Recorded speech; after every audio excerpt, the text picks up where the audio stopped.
আসসালামু আলাইকুম। মাহাদি টেকটিক্যালের পক্ষ থেকে আমি সজীব আপনাদেরকে স্বাগত জানাচ্ছি। আজকের এই ভিডিওতে আমি আপনাদেরকে দেখাবো কিভাবে সিলিং শট দিয়ে টার্গেটে অ্যাকুরেটলি শুট করা যায়। তো আমরা যারা নতুন বা সিলিং শট দিয়ে টার্গেট প্র্যাকটিস করতেছি দীর্ঘদিন যাবৎ, কিন্তু টার্গেটে আমরা সঠিকভাবে হিট করতে পারতেছি না। তো তাদের জন্য আশা করি এই ভিডিওটা খুব উপকারে আসবে। তো স্লিং শট বা গুলতি বাটুল যে নামেই বলি না কেন, এটা কিন্তু আমাদের একটা আবেগের বিষয়। বিশেষ করে যারা ৯০ দশকের আমরা ছিলাম, তাদের কাছে কিন্তু এটা খুবই প্রিয় একটা জিনিস ছিল। আমরা কিন্তু তখন গাছের ডাল এবং বিভিন্ন প্রকার রাবার দিয়ে আমরা স্লিং শট বানিয়ে আমরা খেলাধুলা করতাম। কিন্তু বর্তমান যুগে এসে এটা মেটাল ফ্রেম, এছাড়াও টাইটেনিয়াম ফ্রেম সহ বিভিন্ন ধরনের ফ্রেম দিয়ে আধুনিক স্লিং শটগুলো তৈরি করা হয়, যেগুলো দেখতেও খুব চমৎকার এবং খুব দৃষ্টিনন্দন। তো যার কারণে আমরা অনেকে এখন কিনে অবসর সময়ে আমরা টার্গেট প্র্যাকটিস করি। এছাড়াও আমরা অনেকেই সেলফ ডিফেন্সের কাজে ব্যবহার করে। এছাড়া পোকামাকড় দমন, ক্ষতিকর প্রাণী তাড়াতে এই ধরনের স্লিং শটগুলো আমরা ব্যবহার করে থাকি। আমরা যখন এটা দিয়ে শুট করি তখন কিন্তু অ্যাকুরেটলি আমরা শুট করতে পারি না। অর্থাৎ টার্গেটে সঠিকভাবে হিট করতে পারি না। তো এই টার্গেটে সঠিকভাবে হিট করার জন্য আমাদেরকে কিন্তু কিছু বেসিক স্টেপ ফলো করতে হবে। তো আজকের এই ভিডিওতে আমি একদম শুরু থেকে শেষ পর্যন্ত সেই স্টেপগুলো দেখিয়ে দিব। আশা করি সেই স্টেপগুলো আপনি ফলো করলে আপনি টার্গেটে নিখুঁত এবং সঠিকভাবে হিট করতে পারবেন। তো চলুন আমরা সেই স্টেপগুলো দেখি। প্রথম ধাপ হচ্ছে চোখ নির্ধারণ করা, অর্থাৎ আমরা কোন চোখ দিয়ে তাকিয়ে শুট করব। আমরা কিন্তু চাইলেই দুই চোখ দিয়ে তাকিয়ে কিন্তু সঠিকভাবে টার্গেটে হিট করতে পারবো না। তো এই জন্য আমাদের যে কোনো একটা চোখ দিয়ে টার্গেটের দিকে শুট করতে হবে। যারা প্রো লেভেলের তারা হয়তো দুই চোখ দিয়ে একটা অনুমানের উপর, অর্থাৎ বা দীর্ঘদিনের প্র্যাকটিসের কারণে তাদের একটা অভিজ্ঞতা হয়ে যায়, সেই ক্ষেত্রে কিন্তু তারা দুই চোখ খোলা রেখে শুট করতে পারে। কিন্তু আমরা যদি নিখুঁতভাবে শুট করতে চাই, সেই ক্ষেত্রে আমাদেরকে যে কোনো একটা চোখ দিয়ে আমাদেরকে এইভাবে বন্ধ করে তাকিয়ে দেখতে হবে যে টার্গেটের দিকে। তো এখন কোন চোখ দিয়ে আপনি দেখবেন এটা কিন্তু সবার ক্ষেত্রে সমান না। অর্থাৎ আমার ক্ষেত্রে ডান চোখ হতে পারে, আপনার ক্ষেত্রে বাম চোখ হতে পারে। তো সবচেয়ে ভালো পদ্ধতি হচ্ছে যে আপনি কোনো একটা টার্গেটের দিকে এইভাবে একটু ফাঁকা করে দেখবেন। আপনি দেখবেন যে দুই চোখ দিয়ে এটা দেখা যায় কিনা। যখন দেখবেন যে হ্যাঁ, দুই চোখ দিয়ে দেখা যাচ্ছে এইভাবে খোলা রেখে, তখন আপনি যে কাজটা করবেন সেটা হচ্ছে যে যে কোনো একটা চোখ বন্ধ করবেন, ডান চোখ বা বাম চোখ। অর্থাৎ আপনি টার্গেটের দিকে এইভাবে কোনো একটা বস্তুর দিকে ধরবেন এইভাবে। তো আপনি যে কোনো একটা চোখ আপনি খুলবেন, সরি, চোখ বন্ধ করবেন। দেখবেন যে আপনি টার্গেট থেকে, অর্থাৎ আমি এটার দিকে যদি তাকাই, টার্গেট থেকে আপনি যদি বাম চোখ বন্ধ করেন দেখা যাচ্ছে যে টার্গেট দেখা যাচ্ছে, যদি ডান চোখ বন্ধ করেন দেখবেন যে টার্গেট দেখা যাচ্ছে না। তো সেই ক্ষেত্রে যেই চোখ দিয়ে আপনি দেখতে পারতেছেন, আপনার ধরে নিতে হবে যে সেই চোখটাই আপনার হচ্ছে পারফেক্ট চোখ টার্গেটের দিকে হিট করার জন্য। তো তখন আপনি যে কাজটা করতে পারেন যে ওই চোখটা দিয়ে আপনি মানে খোলা রেখে আপনি টার্গেটের দিকে এইভাবে হিট করতে পারেন। যেমন আমার ক্ষেত্রে ডান চোখ, আমি এই ডান চোখ দিয়ে খোলা রেখে আমি টার্গেটের দিকে হিট করতে পারি। আমি কিন্তু বাম চোখ দিয়ে যদি টার্গেটের দিকে হিট করি, সেই ক্ষেত্রে কিন্তু সঠিকভাবে হিট করতে পারবো না। তো চোখের সাথে কিন্তু অলরেডি তাহলে হাতের সম্পর্ক হয়ে গেল। তো যেহেতু আমার ডান চোখ দিয়ে আমার দেখতে হয়, সেই ক্ষেত্রে বাম হাত দিয়ে আমার মেইন ফ্রেমটা ধরতে হবে। তো অর্থাৎ চোখ এবং হাত নির্ধারণ করা এটা কিন্তু খুবই জরুরি একটা বিষয়। দ্বিতীয় আরেকটা গুরুত্বপূর্ণ বিষয় হচ্ছে স্লিংশট ধরা বা গ্রিপিং, যেটাকে আমরা ইংলিশে বলি গ্রিপিং বা স্লিংশটটাকে ধরা। তো এটাকেও আমাদেরকে কিন্তু সঠিকভাবে ধরার নিয়ম জানতে হবে। যেমন আমি যখন ব্যবহার করি, আমার ছোট ভাই বা কাছের লোকজন যারা আসে একটু বলে যে মাঝে মাঝে একটু দেন, আমি একটু ব্যবহার করে দেখি বা আমি একটা শুট করে দেখি। তো তাদের ক্ষেত্রে আমি দেখছি যে তারা কিন্তু যারা, যেহেতু তাদের অভিজ্ঞতা নেই, তারা কিন্তু ধরতে গেলে কি করে, এই যে এইভাবে ফ্রেমটাকে ধরে, অর্থাৎ মূল ফ্রেমে এইভাবে ধরে। এভাবে ধরে যখন রাবারটাকে টান দেবে তখন কিন্তু অলরেডি মানে কাঁপাকাঁপি শুরু হয়ে যাবে, কারণ সে সঠিকভাবে ফ্রেমটাকে ধরে নাই, যেটা ওই যে আমরা হাতুড়ি বা হ্যামার গ্রিপ বলে। তবে যাদের হাতে খুব শক্তি আছে তারা কিন্তু চাইলে এইভাবে শক্ত করে হ্যামার গ্রিপ ধরতে পারে। কিন্তু সবচাইতে সঠিক বা সুন্দর নিয়ম হচ্ছে যে এইভাবে ধরা একদম।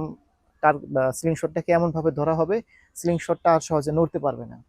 তো এটা হচ্ছে খুব সুন্দর একটা গ্রিপ।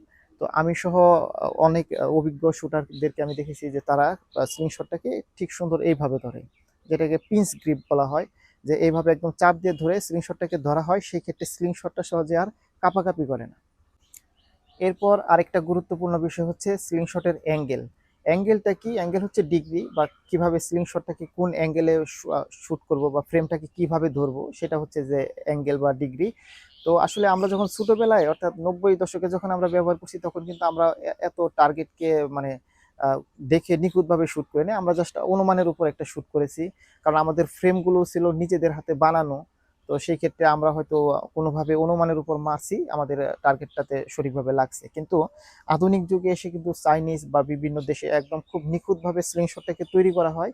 তো যার কারণে আপনি যদি সঠিকভাবে ডিগ্রি বা অ্যাঙ্গেলটা নির্ধারণ করে মারেন, সেই ক্ষেত্রে মোটামুটি অ্যাকুরেসির হার কিন্তু অনেক বেশি। তো আপনারা দেখবেন যে বিভিন্ন দেশে আপনার হচ্ছে স্লিংশটের প্রতিযোগিতা হয়, তারা কিন্তু একদম নিখুঁতভাবে হিট করে, অনেক দূরে একদম ছোট টার্গেটে সঠিকভাবে হিট করে। তো অ্যাঙ্গেলটা হচ্ছে কি, স্লিংশটটাকে আপনি কোন অ্যাঙ্গেলে ধরবেন। তো নর্মালি সাধারণত এটা হচ্ছে 180 ডিগ্রি, অর্থাৎ আপনি যদি এইভাবে টান দেন স্লিংশটটাকে, সেটা হচ্ছে 180 ডিগ্রি। আর একটু কোনা বা এইভাবে করে যদি আপনি টান দেন বা মারেন, শুট করেন, সেক্ষেত্রে এটা হচ্ছে 45 ডিগ্রি। আর একদম এইভাবে শুয়ে যদি মারেন, সেক্ষেত্রে এটা হচ্ছে 90 ডিগ্রি। তো বেশিরভাগ শুটাররাই কিন্তু 90 ডিগ্রিতে স্লিংশটে শুট করে, এতে করে পারফেক্টলি শুট পাওয়া যায়। তবে এখন আপনার ক্ষেত্রে নির্ভর করে আপনি কোন অ্যাঙ্গেলে মারবেন।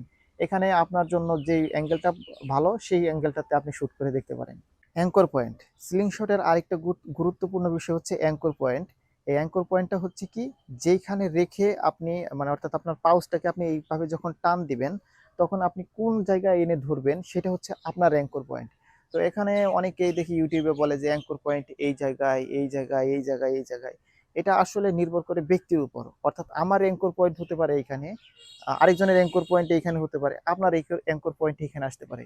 তো আপনার কোন জায়গায় আপনার সঠিক অ্যাঙ্কর পয়েন্ট, এটা কিন্তু আপনাকে বুঝতে হলে আপনাকে দীর্ঘ সময় শুট করতে হবে, অর্থাৎ মানে টার্গেট প্র্যাকটিস করতে হবে। প্র্যাকটিস করতে করতে আপনি অটোমেটিকলি আপনার অ্যাঙ্কর পয়েন্ট খুঁজে পেয়ে যাবেন, এবং এক সময় দেখবেন যে আপনার মনের অজান্তেই আপনি আপনার সেই অ্যাঙ্কর পয়েন্টে চলে যাচ্ছেন।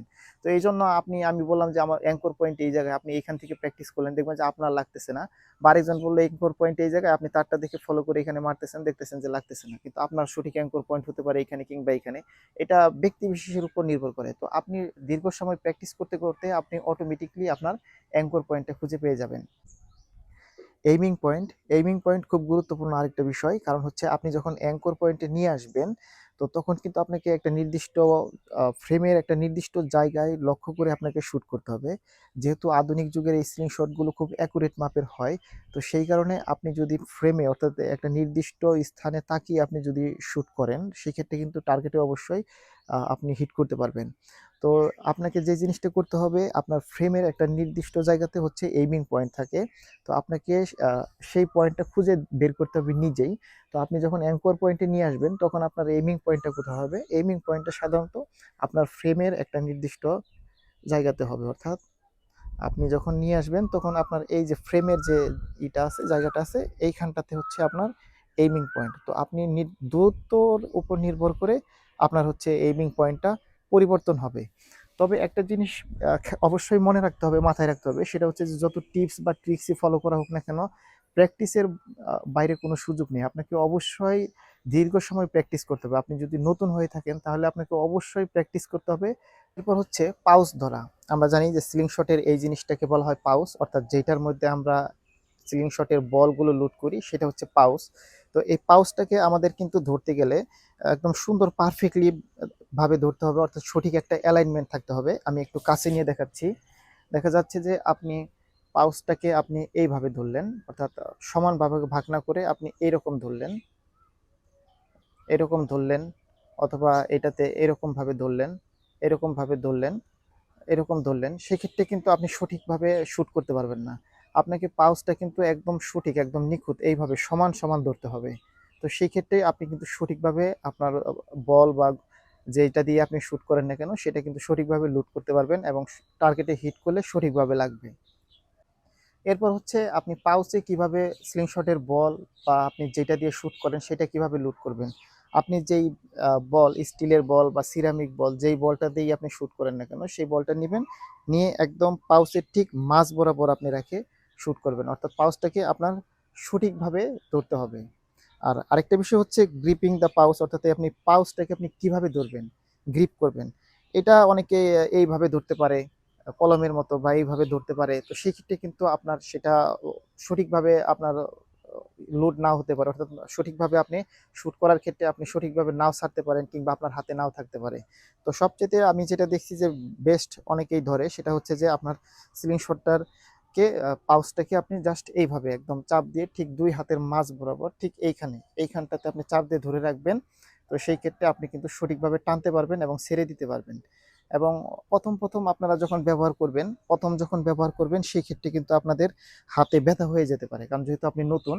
কিন্তু দীর্ঘদিন ব্যবহারের পর তখন আপনার হাতে অভ্যাস হয়ে যাবে। তো সেই ক্ষেত্রে তখন আর আপনি কিন্তু যতই জোরে টানেন না কেন বা যতবারই মারেন না কেন, আপনার হাত কিন্তু ব্যথা করবে না। প্রথম দিকেই হয়তো হাতে একটু ব্যথা আসতে পারে। আমরা এতক্ষণ যে পদ্ধতিগুলো দেখলাম সেই পদ্ধতিগুলো এখন যদি আমি একত্রে অ্যাপ্লাই করি, তাহলে আমি কি করব, প্রথমে আমার পাউচে আমি বল লোড করব। এইভাবে বল লোড করে একদম সঠিক নিয়মে পাউচটাকে আমি ধরবো। এইভাবে ধরবো, হাতের যে আঙ্গুল দুটো আছে দুইটা আঙ্গুলের ঠিক মাঝখানে চাপ দিয়ে এইভাবে চাপ দিয়ে ধরবো। ধরে আমি ফ্রেমটাকেও শক্তভাবে ধরবো।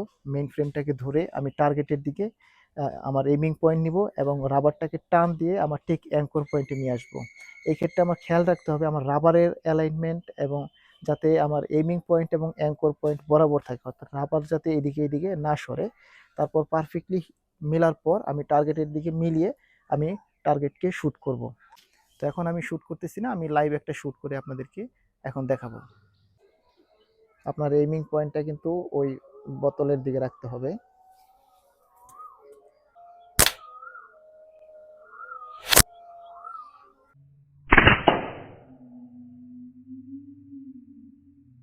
আমি এখন ওই মার্বেল জাতীয় একটা বস্তুকে টার্গেট করতেছি, খুবই ছোট,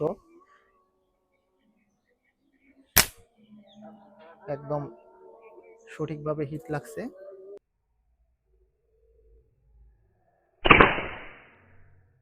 ধন্যবাদ এতক্ষণ আমার সাথে থেকে ভিডিওটি দেখার জন্য। তো আশা করি সবাই প্রচুর প্র্যাকটিস করবেন। তো প্র্যাকটিসের মাধ্যমে আশা করি আপনারা সফলতা অর্জন করবেন। তবে একটা কথা অবশ্যই মনে রাখবেন, এই স্লিং শট ব্যবহারের ক্ষেত্রে অবশ্যই আপনি সঠিক নিয়ম, আইন এবং বিধি মেনে আপনি স্লিং শট ব্যবহার করবেন। ধন্যবাদ। আসসালামু আলাইকুম।